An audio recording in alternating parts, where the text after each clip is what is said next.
He took my father's life right in front of me and then looked at me with those snake eyes ready to strike. It was at that moment I knew hell wasn't beneath the earth like Pastor Williams from town used to preach about in church. Hell was literally in my home. Before we begin, please subscribe to the channel, like this video, and comment where you're watching from. Let's get started. My name is Angelina Mason, but everyone here in Pine Hollow, this place forgotten by God and man in the middle of the Appalachian Mountains, knows me as Granny Angie the Quilter. I'm 81 years old, my fingers twisted from arthritis after making so many quilts that I sell at the county fair, and my memory sharper than a butcher's knife. Those who see me today, sitting in my rocking chair on the porch of my colorful little house, handing out candies to the neighborhood grandchildren, can't imagine the story of pain and resilience I've carried with me for nearly 70 years. I was born in 1944, in a poorly constructed wooden house in Creekside, a place so isolated that when it rained hard, we'd be stranded for days, with the creek overflowing and washing away everything in its path. It was a simple house, with a dirt floor, a wood stove always burning, and a crystal-clear spring that ran behind our property. We didn't have much, but my father, Andrew, always said, "As long as there's beans in the pot and a roof over our heads, we're already rich." My father worked as a logger. He'd leave before sunrise, with a machete on his belt and a straw hat on his head, and return after nightfall, carrying timber on his back that he sold to the middleman. It was hard and dangerous work, facing snakes, mountain lions, and sometimes the law, since he didn't always have a permit to cut timber from the forest. But he was honest in his own way, always bringing food to the table and never letting me or my brother Jude, who was 7 years older than me, go without the basics. "Look what I brought you, Angelina." He would sometimes arrive with a colorful ribbon for my hair or a piece of candy wrapped in bread paper. Small joys that made my eyes sparkle in that simple childhood. My mother, Abigail, worked as a seamstress. At first, she only served the neighbors, mending here, adjusting clothes there. But she became known for her careful work and soon started receiving orders even from people in town. That's when the opportunity came to work in a garment factory in Oak Ridge, a neighboring town almost 2 days' journey away on the dirt roads of that time.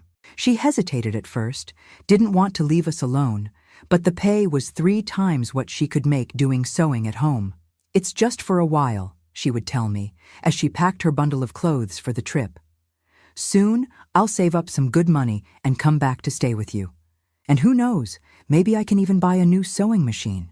At first, she came back every week, spending almost the entire Sunday traveling just to spend a few hours with us. Then the visits became more spaced out. Every 2 weeks, then once a month. The roads were too bad, the journey exhausting, and there was always more work to do at the factory, more money to earn. With my mother's absence, the house felt different.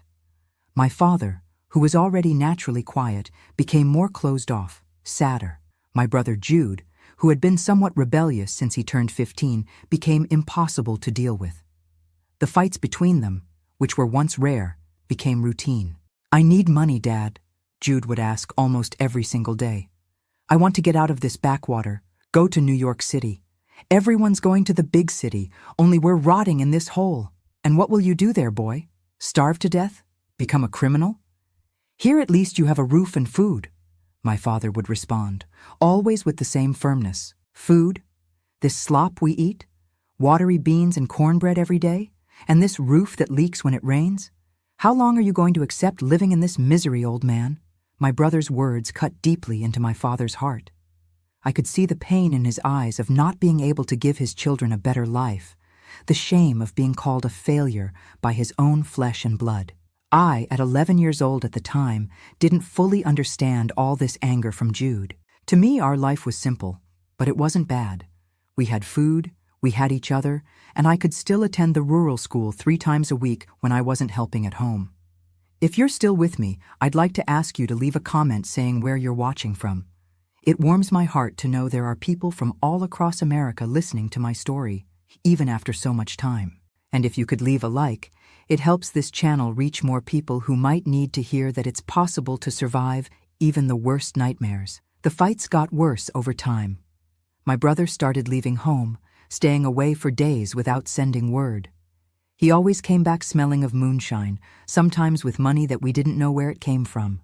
New clothes, a watch, even a battery-powered radio he showed up with one day. My father was suspicious, asked questions, and there were more fights. "Where did you get this, Jude? Are you stealing?" "None of your business, old man. At least I'm making my way, not like you accepting this life of misery." Once I caught my brother going through my father's mattress, where he kept the money from selling timber. When he saw me at the door, he came at me with a fury I had never seen before. "If you open that little mouth of yours, I'll end you, understand? Don't even think about telling Dad." I was so scared that I didn't say anything. Days later, when my father went to get the money to buy supplies at Mr. Joseph's store, he discovered that half of what he had saved was gone. It was the biggest fight of all. "It was you, wasn't it? You took the money, you thief!" my father shouted, holding Jude by the shirt. "Let go of me, old man. Let go. I didn't take anything of yours." "Liar! Who else could it be? Angelina is a child, and only the three of us live in this house. It was the money to buy food for the month, you ungrateful son."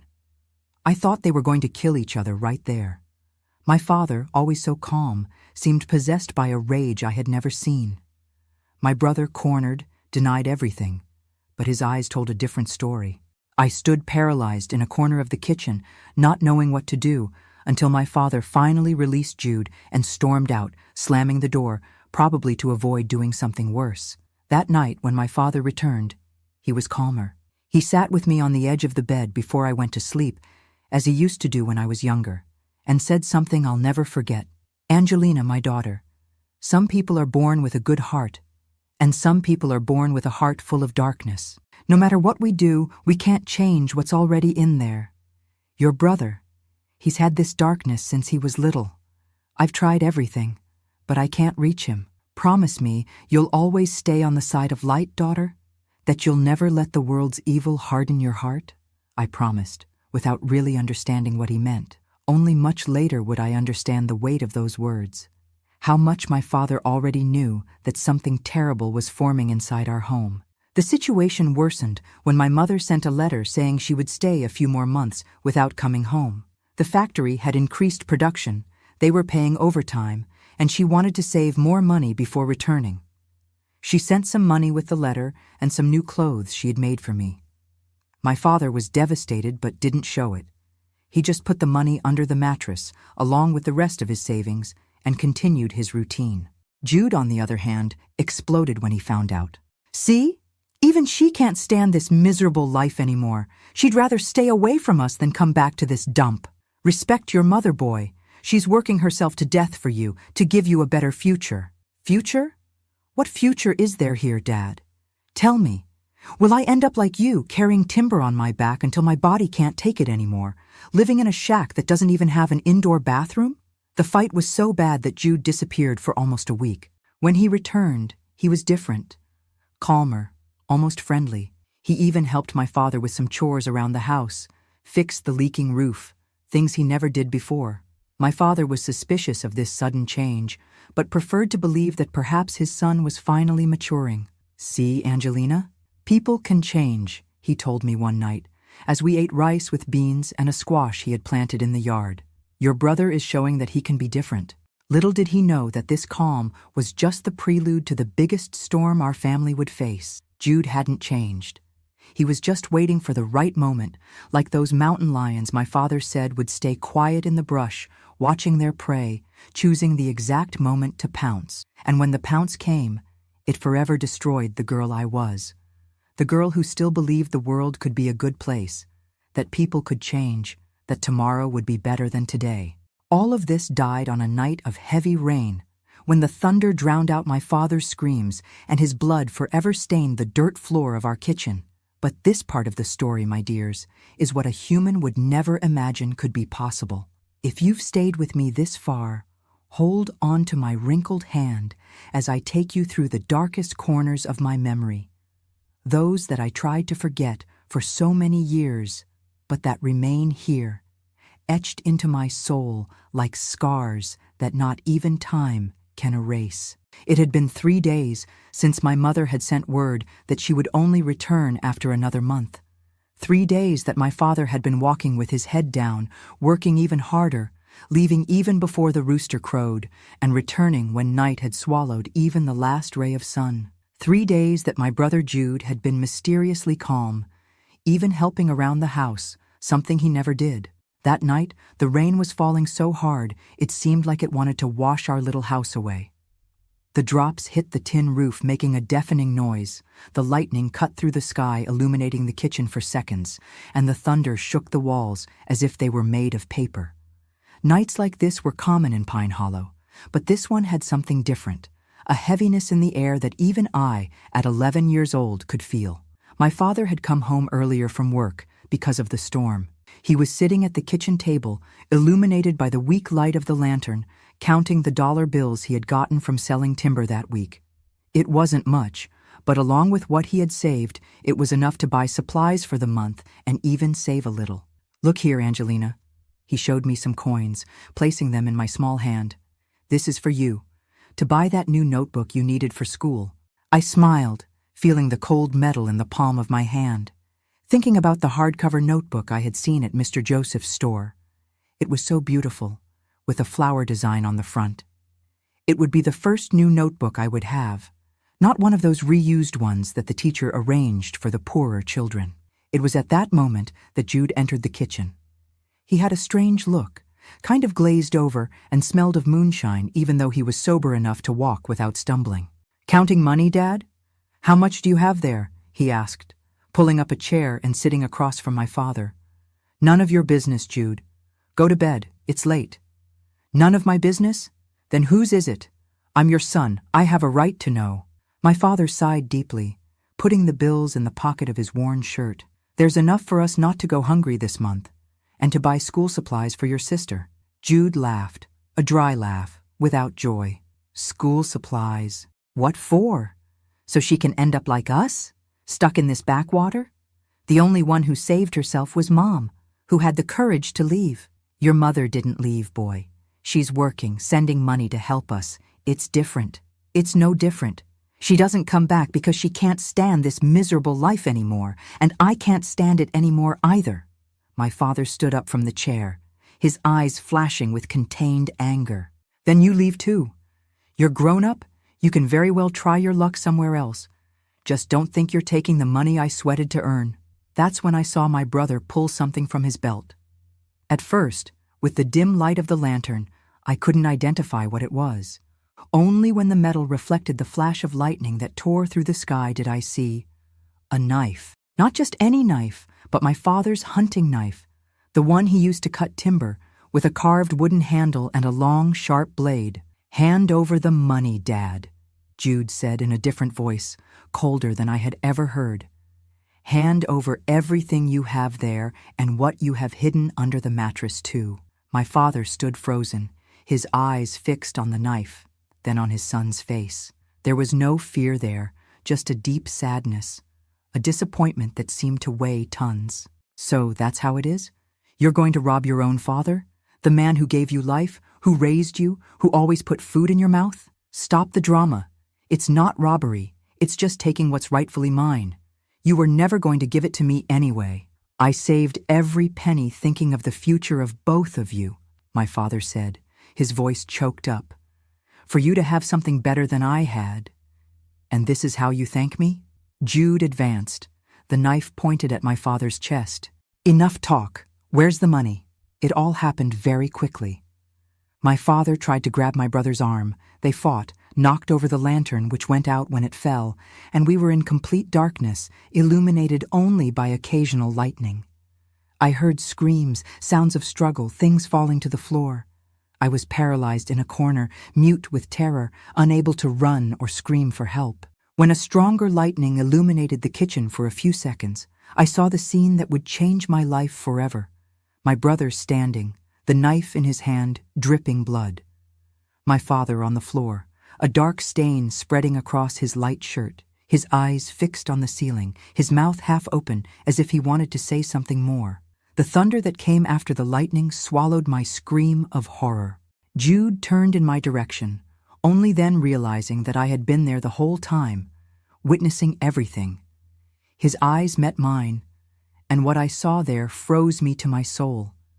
There was no remorse, No shock, just a calculating coldness, as if he had just killed a chicken for lunch, not taken the life of his own father. "See what you made me do, Angelina?"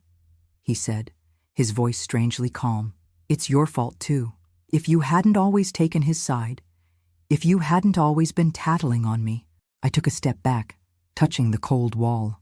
I knew I needed to run, scream, seek help, but my body wouldn't obey.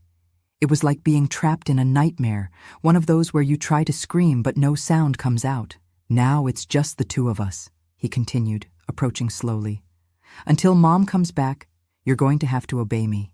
And if you tell anyone what happened here, well, you've already seen what I'm capable of." I nodded, trembling so much that my teeth were chattering. It wasn't a promise. It was pure terror. Jude lit the fallen lantern, illuminating the kitchen again. My father's body lay on the floor, his eyes still open, looking at nothing. I wanted to run to him, hug him, tell him I loved him, but my brother's gaze kept me pinned in place. "Go to your room and don't come out until I say so," he ordered, already bending down to go through my father's pockets. "I have to clean up this mess." I ran to my little room, an area separated only by an old curtain. I threw myself on the straw mat that served as a bed and buried my face in the pillow to muffle the sobs. I cried until I had no more tears, until my body ached from trembling so much, until exhaustion finally dragged me into an uneasy sleep full of nightmares. When I woke up the next morning, for one glorious second, I forgot what had happened. It was just a nightmare, I thought, a horrible dream. But then I heard my brother moving in the kitchen, and it all came back like a giant wave, suffocating me. I got up slowly and pulled back the curtain. The kitchen was clean, with no sign of the horror of the previous night. The floor had been scrubbed, the furniture straightened. It was as if nothing had happened there, except that my father was nowhere to be found. "Good morning, little sis," Jude said with a disturbing normality. He was sitting at the table, counting money, my father's money. "Sleep well?" I didn't answer. My eyes scanned the kitchen, looking for some sign of my father, some proof of what I had seen. "If you're looking for Dad, you won't find him," he said, noticing my look. "I buried him in the back of the yard, under that old apple tree. Nobody will look there." I felt my stomach turn. He was talking about our father's death as if it were the most natural thing in the world, as if he hadn't just killed the person who gave us life, who took care of us, who worked until his hands bled to give us the little we had. "Why?" was the only word I could say, my voice so weak I could barely hear myself. "Because he was in my way. Because he was never going to give me what I needed.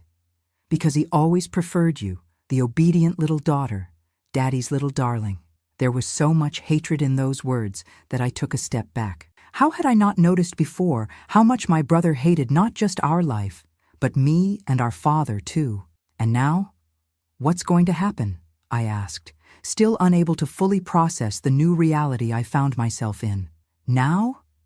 Now we're going to live our way until Mom comes back. You're going to keep going to school as if nothing happened. If anyone asks about Dad, say he went to work far away, in the lumber camp in Black Mountain. And when Mom comes back, well, we'll tell her the same thing." He got up from the chair and came toward me. Instinctively, I backed away until I felt the cold wall against my back. "And remember, Angelina," he said, gripping my chin firmly, forcing me to look into his eyes. "If you tell anyone, any person, what happened here last night, I'll do to you the same thing I did to him. Understand?" I nodded, tears silently streaming down my face. "Good. Now clean that face and go fetch water from the spring. Life goes on." Life went on, yes, but it was no longer life. It was survival in the crudest sense of the word. Every minute in that house became torture. Every corner held memories of my father. Every object reminded me of him. And every look from my brother reminded me that I was alone with a murderer. If you're still with me on this painful journey through my past, I'd like to thank you from the bottom of my heart. Sharing this story after so many years still hurts, but it also lifts an enormous weight. Each of your comments gives me strength to continue. And if you can leave your like, it helps this channel reach more people who might need to hear that, Even in the darkest moments, it's still possible to find a way back to the light. In the days that followed, I tried to maintain an appearance of normality.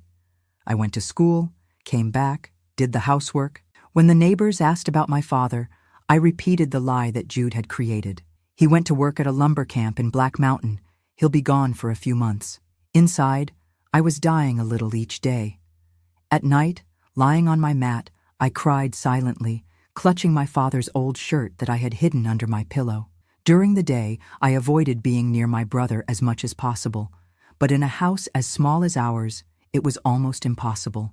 Jude started drinking more, staying at home more. He used my father's money to buy moonshine, to bet on card games in town. Sometimes he'd come back bringing strange gifts for me. A hair ribbon, a small mirror, things I didn't even want to touch, knowing where the money to buy them came from. As the days passed, I noticed his look toward me was changing. It was no longer just the look of threat, of control. It was something different, something that made me feel dirty just being in the same room as him. Something that made my stomach turn and my heart race with fear. A part of me knew what was coming, and that part was already thinking about how I could defend myself when the moment came. Because I knew, deep in my soul, that the worst was yet to come. It was on a Thursday, almost 2 weeks after my father's death, that my worst nightmare began to become reality.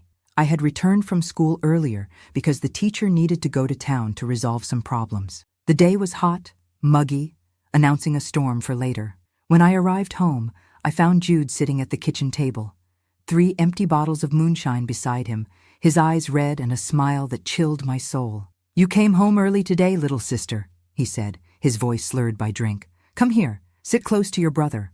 "I need to wash clothes at the spring," I replied, trying to escape. "It's piling up." "The clothes can wait. Come here." There was something in his tone that left no room for discussion. Slowly I approached, keeping a safe distance, holding tightly to the strap of the cloth bag where I carried my notebooks. "You know, Angelina," he began, examining me in a way that made my whole body tremble with revulsion. "You're starting to look like Mom. The same eyes, the same way of walking." I took a step back, my heart beating so hard I thought it would explode. I knew that look. It was the same one I saw in older men when they looked at girls who already had the bodies of women, even though they were only 13, 14 years old. "You're my brother," I said, my voice weak with fear. "Stop it." He laughed, a laugh that had nothing of joy in it. "So what? In this house, the rules are mine now. Your father's not here anymore to protect you. Your mother's far away. Who's going to stop me?" At that moment, I did the only thing I could. I ran. I ran out of the house as if the devil himself was after me, into the woods, to anywhere that was away from him. I heard his shouts calling me, then the sound of him stumbling and falling, probably too dizzy from the drink to catch me. I stayed hidden in the woods for hours, trembling with fear, imagining what would happen when I needed to return. The rain that had been threatening finally came, strong, merciless, soaking me to the bone.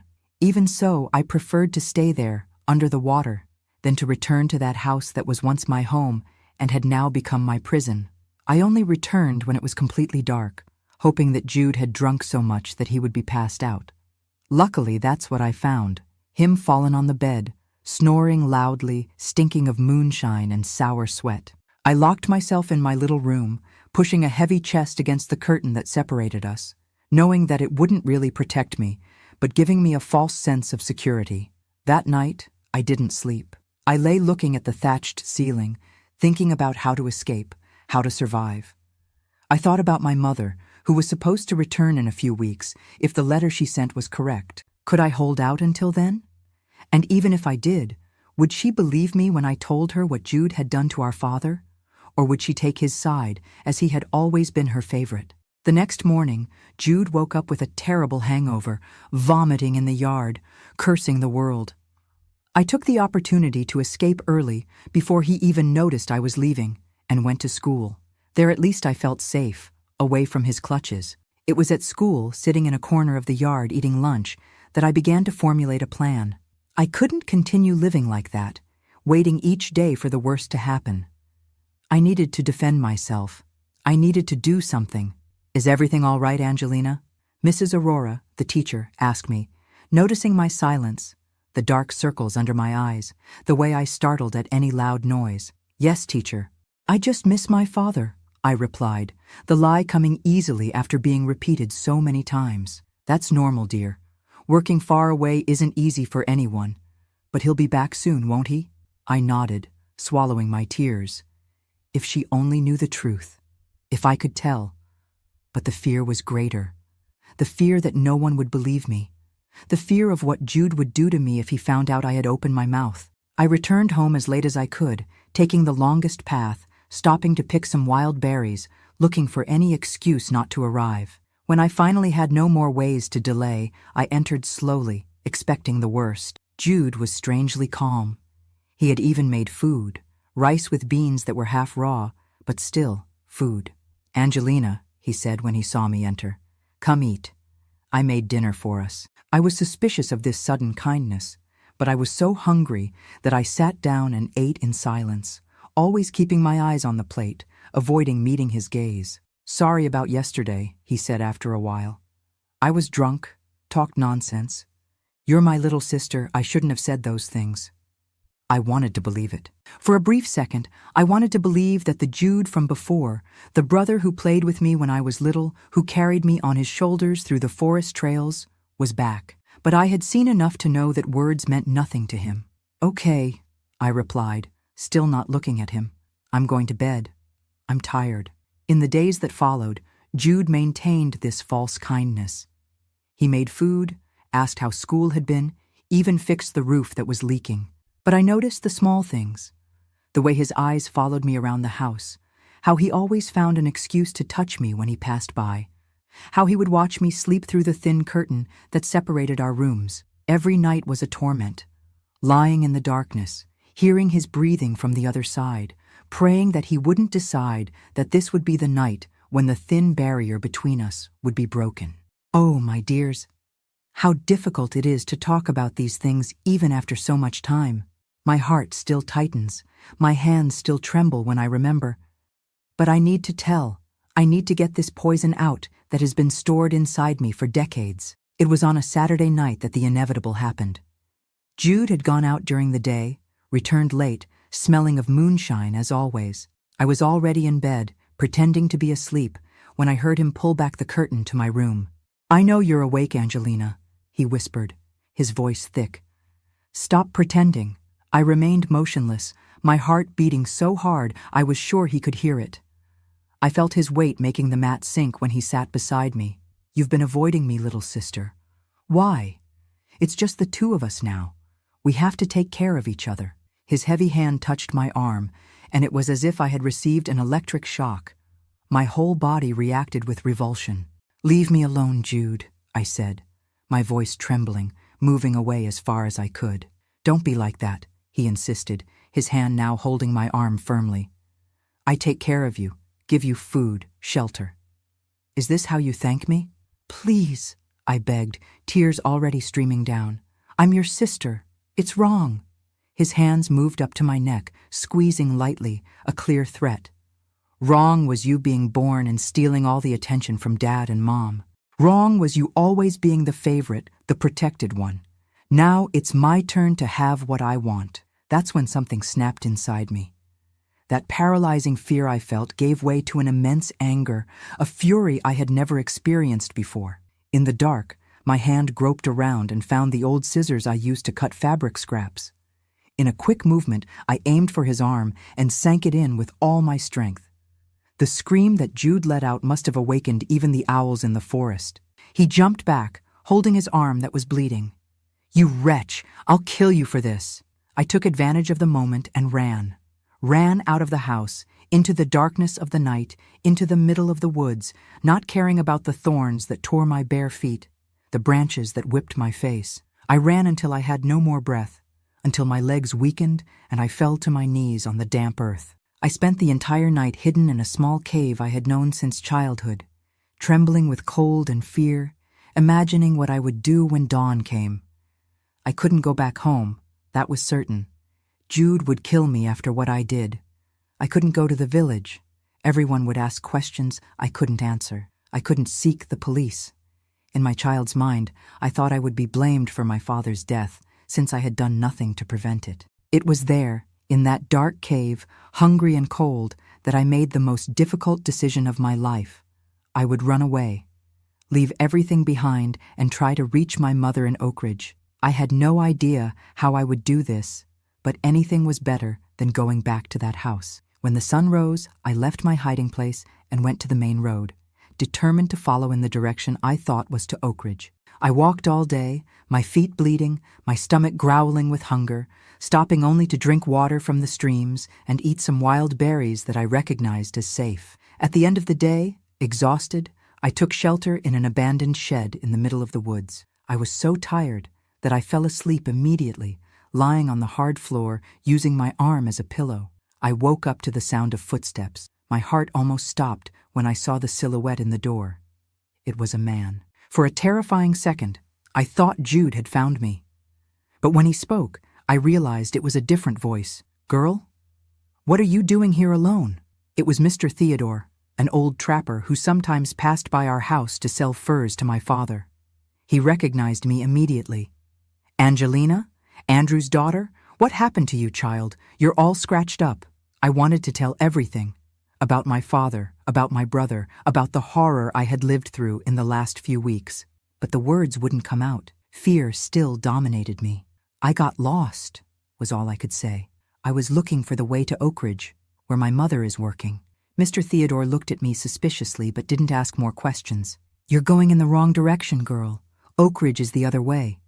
Come, I'll take you to the road that goes there. There's a wagon that passes carrying merchandise. Maybe you can get a ride."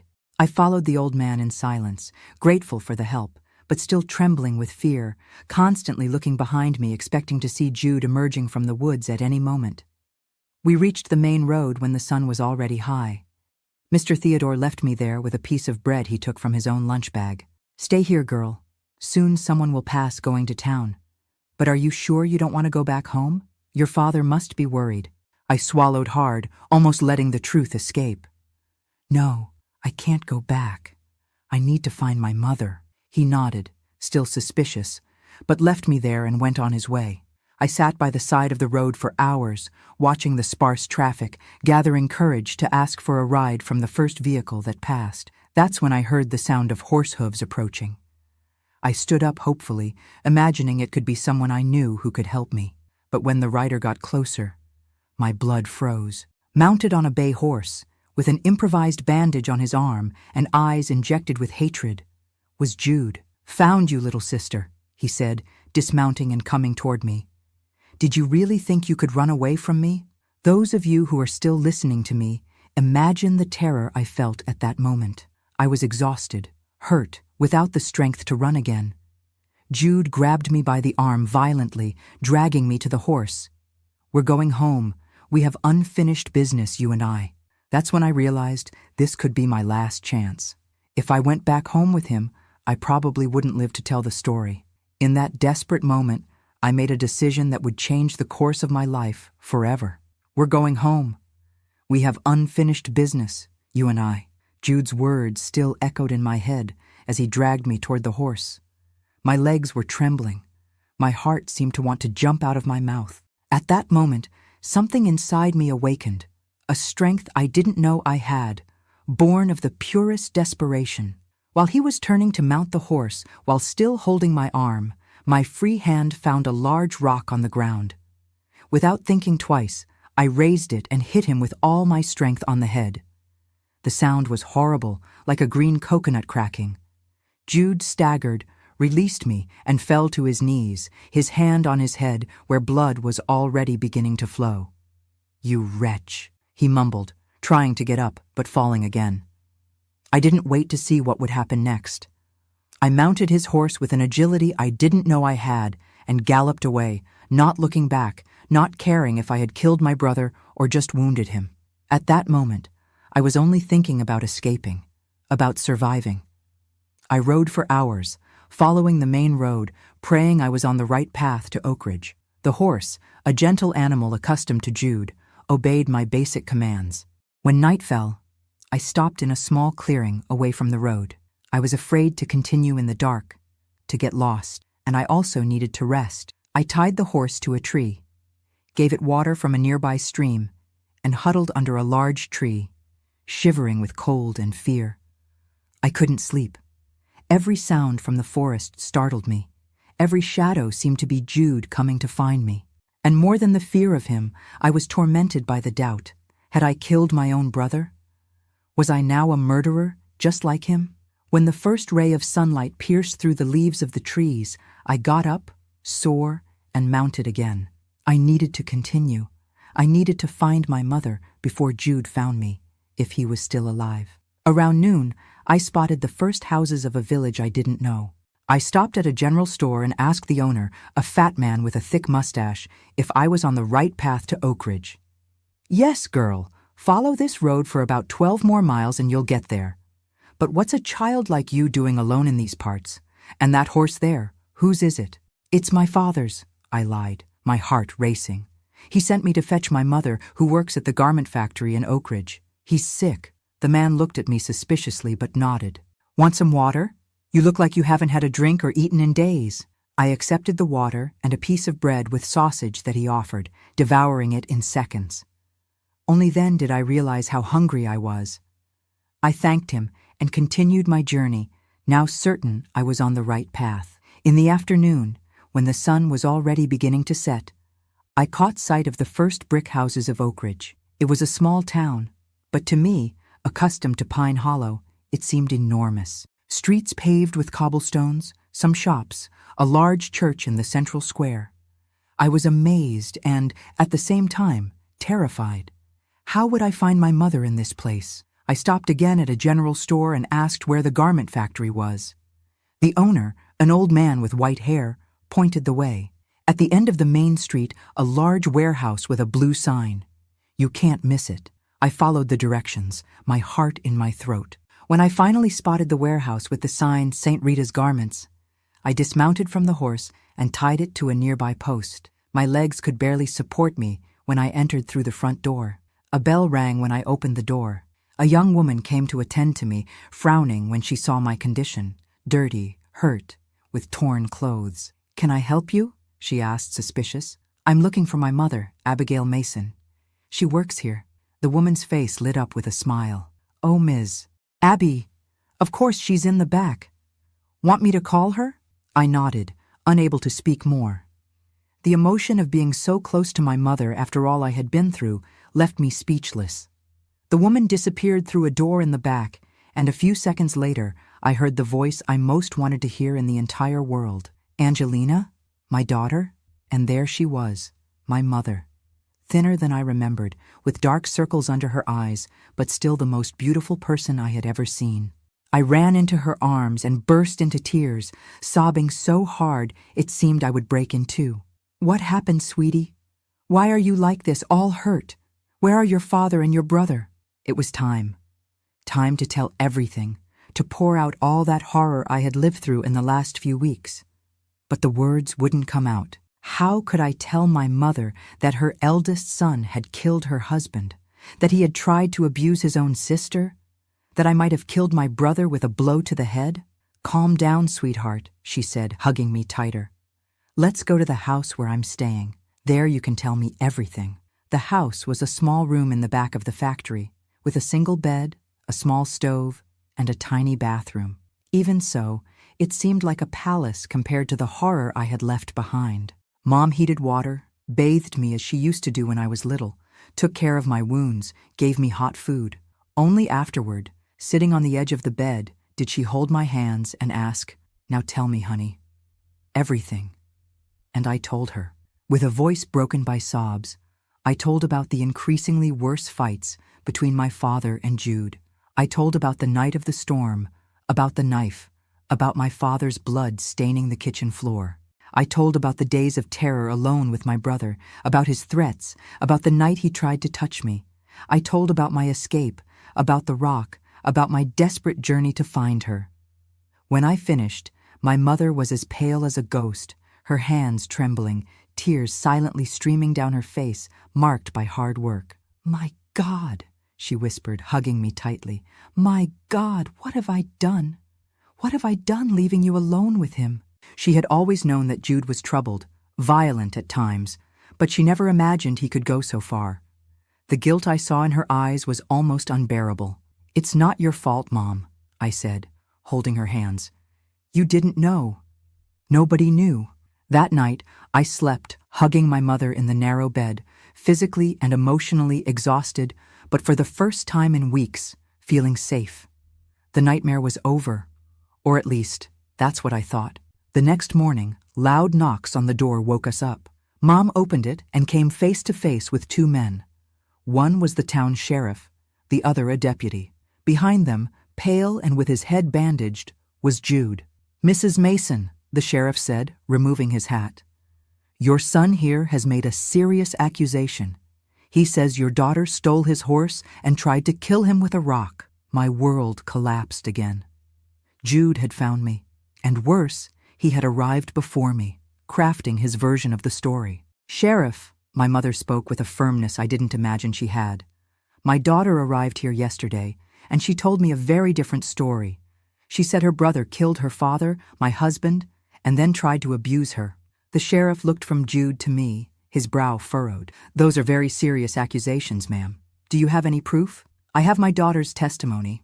And if you go to our house in Pine Hollow, you'll find my husband's body buried under the apple tree in the backyard." Jude's face contorted with hatred. "She's lying. That brat is making up stories." "I would never do that." The sheriff raised his hand, asking for silence. "We're all going to the station. This needs to be properly investigated." The hours that followed were the longest of my life. Sitting in a small, stuffy room at the station, I told my story once more, every detail, every horror. The sheriff listened, taking notes, his face impassive. "I'll send men to Pine Hollow," he said when I finished. "If they find the body as you said, your brother will answer for murder. Meanwhile, you two stay here in town." I spent 3 days in agony, waiting for news. Jude was locked in a cell at the station, and I was terrified that he might escape, that he would come after me again. I couldn't sleep. I couldn't eat. Every noise in the street made me jump. On the 4th day, the sheriff appeared at the small room where we were staying. His face was grave. "We found the body, exactly where the girl said. It was buried under the apple tree." My mother collapsed in a chair, her hands on her face, sobbing. I stood paralyzed, a mixture of relief and horror. On one hand, they had believed me, Jude would pay for what he did.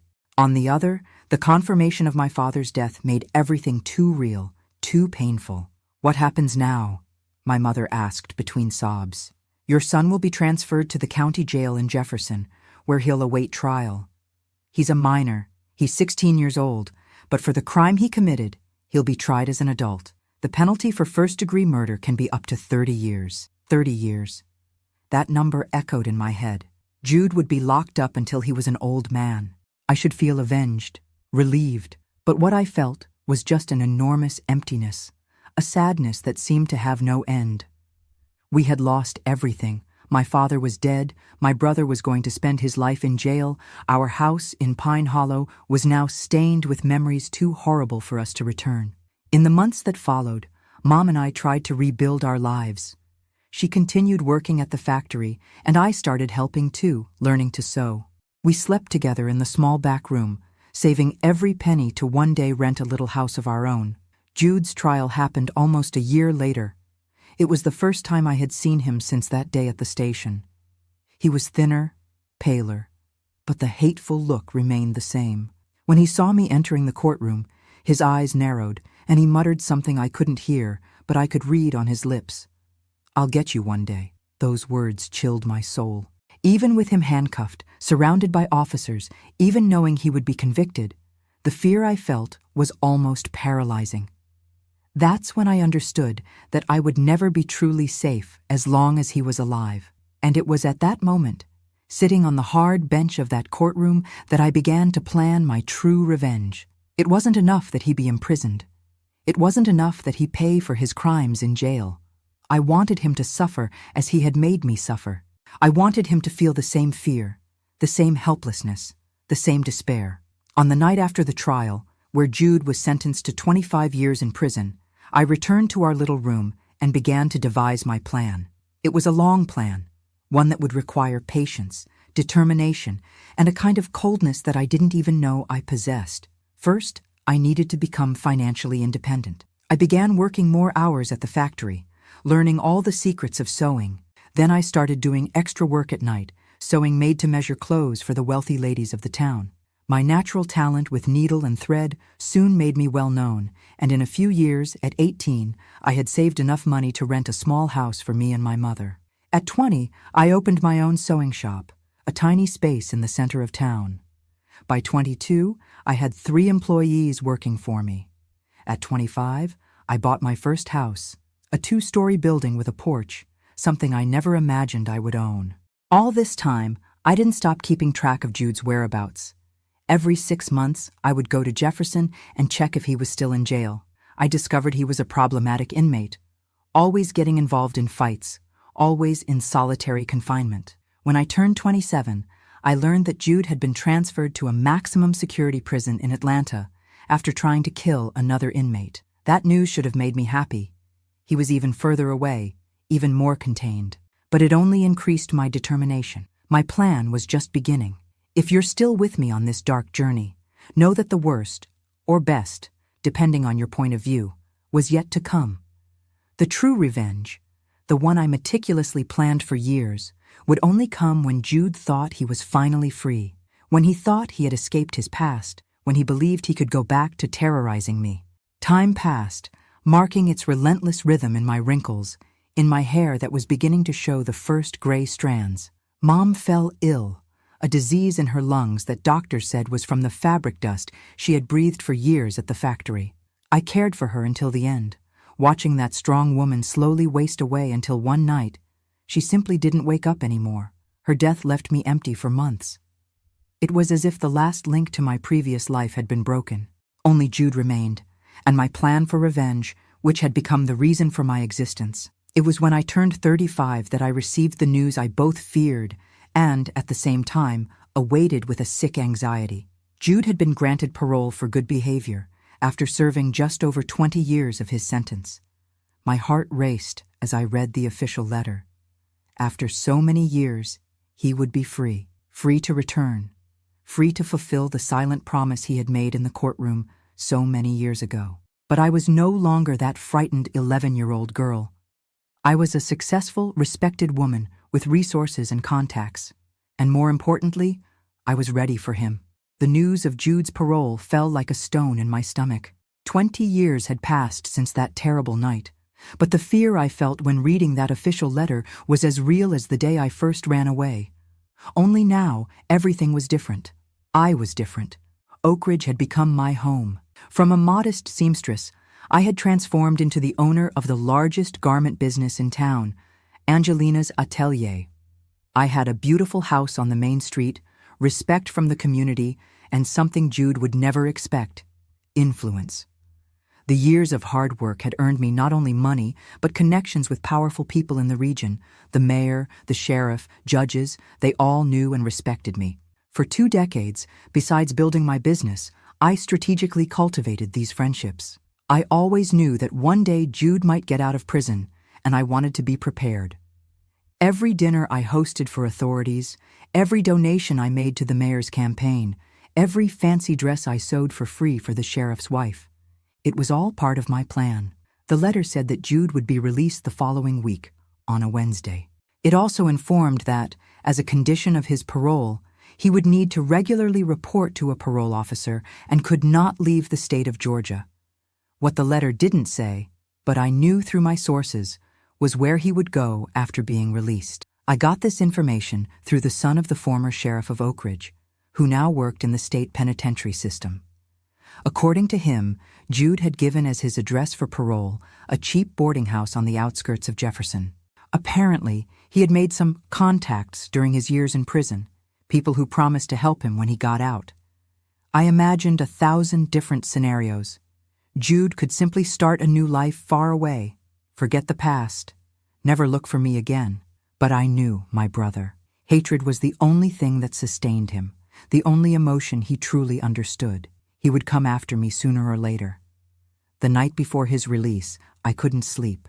I paced around the house, checking the locks on doors and windows, even knowing he wouldn't appear so quickly. I had installed the most modern alarm system, but still, fear was stronger than reason. A week passed without news. Then, too, I almost began to believe that maybe, just maybe, he had decided to leave me in peace.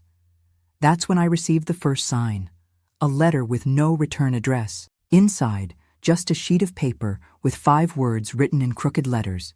I haven't forgotten my promise. My blood froze. He knew where I lived. He had found me, even after so many years, even though I had changed so much. I took the letter to the sheriff, a man named Claude who had become my friend over the years. "Angelina, this is serious," he said after reading the threat. "I'll arrange for a patrol car to regularly pass by your house, and we'll check his parole conditions. If he's outside the permitted area, we can send him back to prison." I thanked him, but I knew it wouldn't be enough. Jude was too clever to be caught so easily.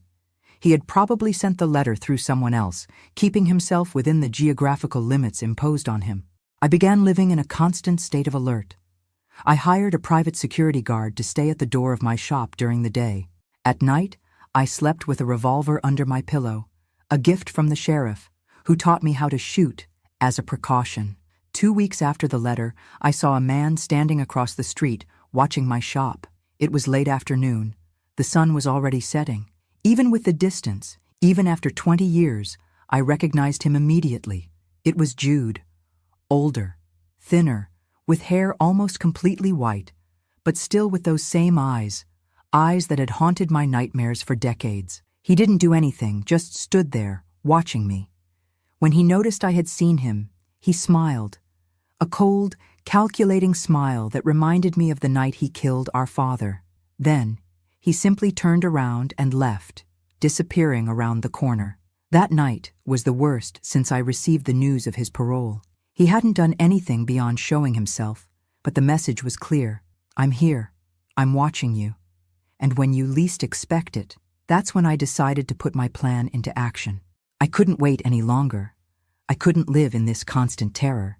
If he wanted to terrorize me, show his power over me, I would show him that I was no longer that defenseless girl from before. Using my contacts, I discovered where he was staying. A cheap boarding house on the outskirts of town, not in Jefferson, as he had told the authorities. He was already violating his parole just by being there, but I didn't just want to report him and send him back to prison. I wanted more. I wanted him to feel the same fear that I had felt during all those years. My revenge began subtly. First, I had him evicted from the boarding house. A conversation with the owner, a reminder about the new tenant's criminal record, a casual mention about the health inspections the city had been conducting in establishments of that type. The next day, Jude was on the street with his few possessions in an old backpack. Next, I made it difficult for him to find work in town. A word here, a comment there, and soon all the establishments knew he had been convicted of murder and attempted abuse. Nobody wanted to hire someone like that, especially in a small town like Oak Ridge. Without a roof, without work, Jude began to get desperate. I watched him from a distance, seeing him waste away, sleeping on park benches, asking for food at restaurant doors. It seemed fair. He had taken everything from me. Now I was taking everything from him. But it wasn't enough. I wanted him to know it was me behind it all.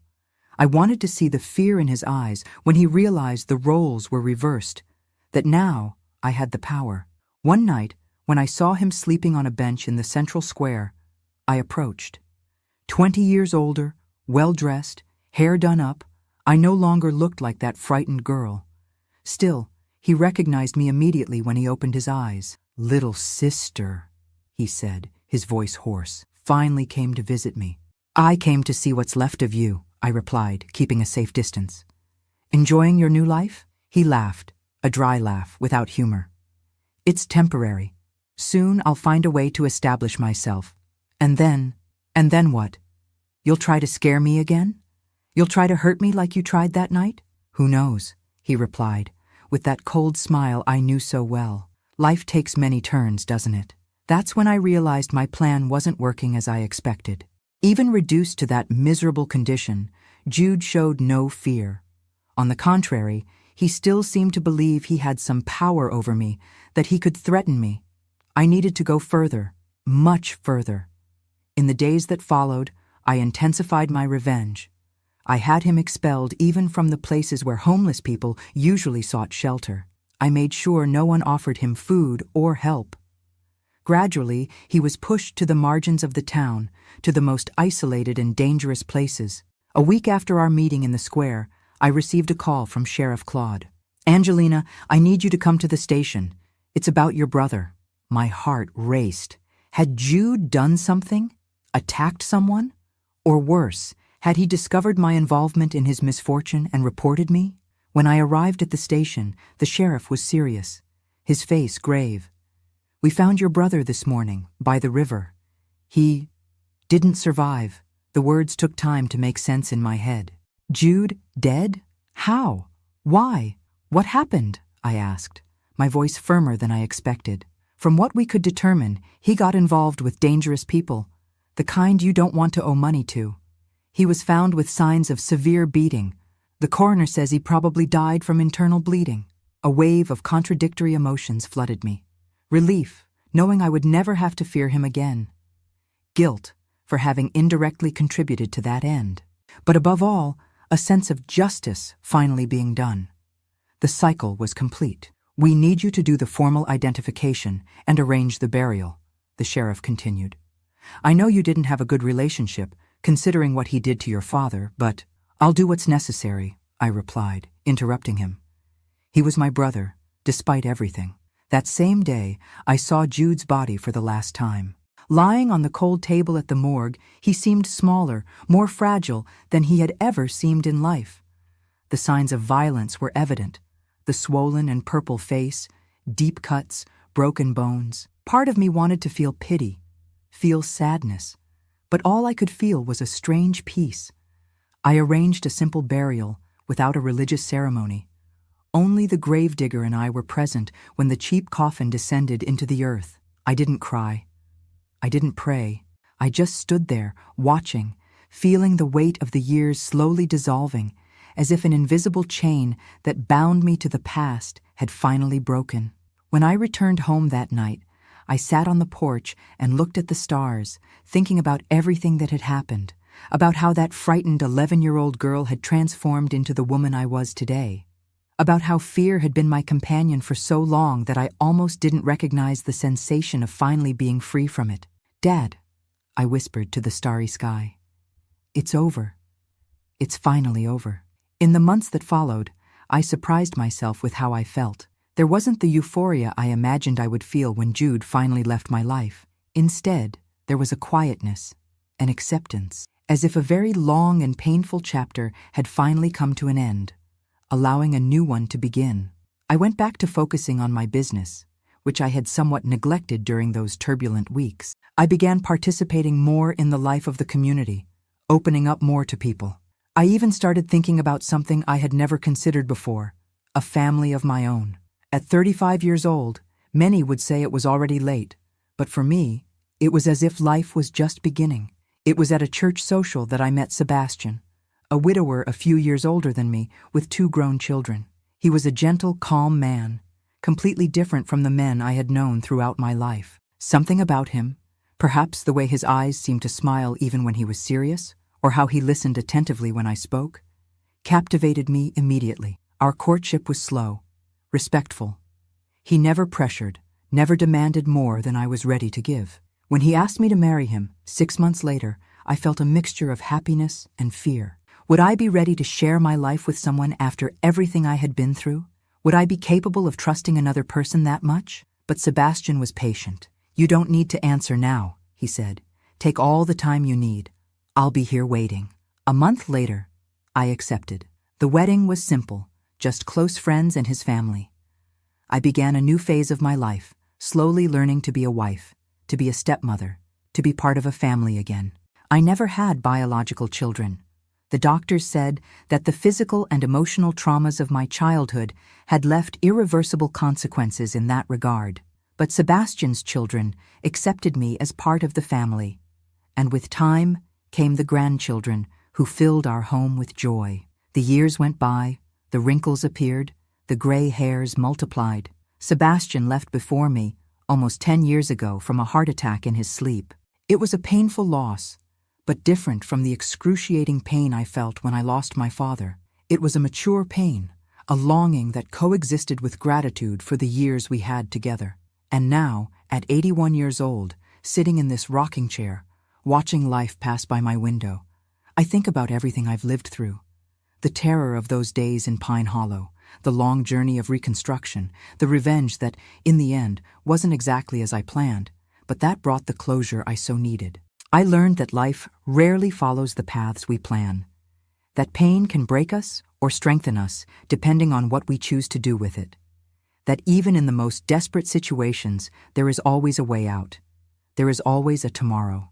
My dears who have accompanied me this far on this painful journey through my past, I thank you from the bottom of my heart for listening to an old lady unburden memories she has carried for so many decades. If this story touched your heart in some way, please leave your like so that others may also know it. If you can, subscribe to the channel to follow other stories of women who, like me, found strength where there seemed to be none.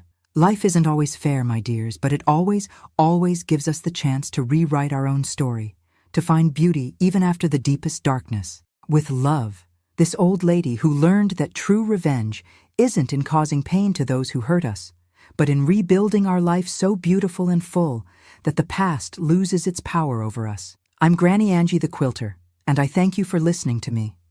May God bless each one of you, and may there never be a lack of love and protection for our children, who are the world's greatest future.